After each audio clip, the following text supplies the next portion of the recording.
2025 was a wild year, but there was a lot of good hip hop that still cut through. I'm about to give you my top 5 hip hop albums of 2025. My name is Sam Rigo. Welcome to the Sam Rigo podcast. If you're new here and the algorithm has somehow brought you to my channel, welcome. Go ahead and hit the like, hit the subscribe, hit that hype button. Let's run this up. I got top 5 albums. Now, this is my top 5. I want to be clear. These are my top 5, and I have some metrics in my head that I use, but this is still my top 5. This isn't yours. This isn't Billboard. This isn't Compa. This is nobody else. This is mine. But I think you won't really like it. Now, my honorable mentions, there's like 4 that are honorable mentions. These are like albums that I kind of have heard a lot of, but I'm not really ready to put it there in that top because it didn't have that big of an impact to me. And y'all could tell me in the comments if y'all agree, if y'all disagree. My honorable mentions, Drake and Party Next Door, Some Sexy Songs for You. It has some big songs on there. And as I DJ, I'm not going to hold you. You know, I play a good amount of it out there. So it did it. But it's not in my top 5. A Futuristic Summer by Metro Boomin. As a DJ as well, I play a good amount of that. And I like how he like paid a homage to, you know, Atlanta and like that early 2000s up into 2010 era, like the first decade. I thought that was dope. But I'm not really ready to put that in a top 5 for the year. Playboi Carti dropped music. Man, Playboi Carti has, you know, some good. He was very diverse on that project. I don't think it's in my top 5, but very good album nonetheless. And Earl Sweatshirt. Oh my God. Earl Sweatshirt had Live, Laugh, Love. I thought that project was pretty good as well. And those are honorable mentions. So let's get that out the way. Number 1, the top 5, we'll go in reverse order. We'll go in number 5. Kodak Black, Just Getting Started. Z's up till I freeze up. Shout out to Kodak. Kodak is always in the news for some crazy stuff. He's always going viral for some crazy stuff. But I always say when he puts his pen to the pad, because he still writes, when he writes, he comes out with really good music. The boy can rap. Just Getting Started, you know, it's not the best Kodak project, but that was one of the best rap albums of the year to me. For his impact, you know, he's in the media every week, and for him to still not just do the shenanigans, not just do the viral clips, not just do the sound bites, he still gets into the lab, and I can respect him writing and putting together a dope album. So Kodak has to be number 5 for me. Shout out to the Haitians. One time for Kodak. Number 4. This is an album you could not run away from. Larry June and 2 Chainz, Life is Beautiful. This was, you know, I like hearing 2 Chainz like this. And this was my introduction to Larry June. But I like hearing 2 Chainz like this. You know, we know 2 Chainz for a lot of the turnt wild bars, you know, but I like this grown man version of 2 Chainz.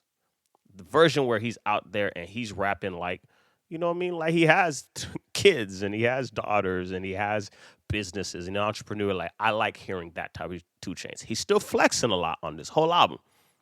Don't get it twisted. Him and Larry June, they are talking some cool fly talk. But at the same time, they, you know, they working it. And I like the maturity that we hear in this. Larry June, this is my first introduction to you. You know, went back and listened to some other stuff. Larry June could spit. You know, I'm excited to see what he's gonna do in 26 because this was a great project. Everybody, you know, you could not run away from this project at all. Shout out to Larry June and 2 Chainz. Number 3, this is one that, you know, I don't think you saw coming. Number 3, Chance the Rapper, Starline. Personally, I had kind of gave up on Chance the Rapper. I felt like Coloring Book was so important and so big. And then he dropped The Big Day, which It was very bad. Very, very bad. That being said, when he did Starline and he was coming out and I didn't necessarily think it was gonna be good. We sat here on this channel. We said, hey, do we even want to hear from Chance the Rapper? Because sometimes that happens. Sometimes a rapper puts out something and you go, okay, well, that's enough of this artist. We are done with him. But Chance the Rapper dropped Starline, and I'm not gonna lie, rap wise, Chance gets busy. Now, some of you guys don't like the voice that Chance does. You know that. Some of you guys don't like that voice. But rap wise, if you're listening to what he's saying, you listen to what he's talking about, how honest he is in the rap. It's some of the best Chance the Rapper we've had. It didn't have the biggest features. It didn't have the biggest budget. It didn't be promoted by everybody. He didn't have Khaled on it. Didn't have Justin Bieber. Didn't have some of these big rap artists like he did for Coloring Book. But like Chance got busy on this album, and I ended up going to the show. He did it here in Atlanta. We went to the show, and it was kind of like scaled back from what Chance had been. It was, some would say it's a fall off. But when you got to sit there and really listen to this album in person, boy, Chance rapping. And another idea that he does that not a lot of other people do is he puts all the lyrics, it's like closed captioning. He puts them all on the screen in front of you. And you're able to see him rap, see the words, listen to the music. I think Chance really bodied it. If we're going to be honest, we really have to be honest. Chance the Rapper Starline is a really good album. We have to be honest. That's Chance. Number 2, climbing up. Number 2, Wale, Everything Is a Lot. Now, I personally don't know what it is that folk don't like about Wale. But since I've been listening to Wale, I don't ever think I've heard a miss album by him. He's got great albums, great singles. I think his interviews hurt him. But music-wise, the boy's talented, and he has an ear. Everything Is a Lot is a start to finish. There's like 2 skips on it. Other than that, man, it is a beautiful project. Like, Wale is rapping. And I always say, there's Afrobeat that you can listen to. You listen to for a vibe. Wale found a way to do Afrobeat rapping and actually put meaningful lyrics on the Afro beats. And no one else is doing that.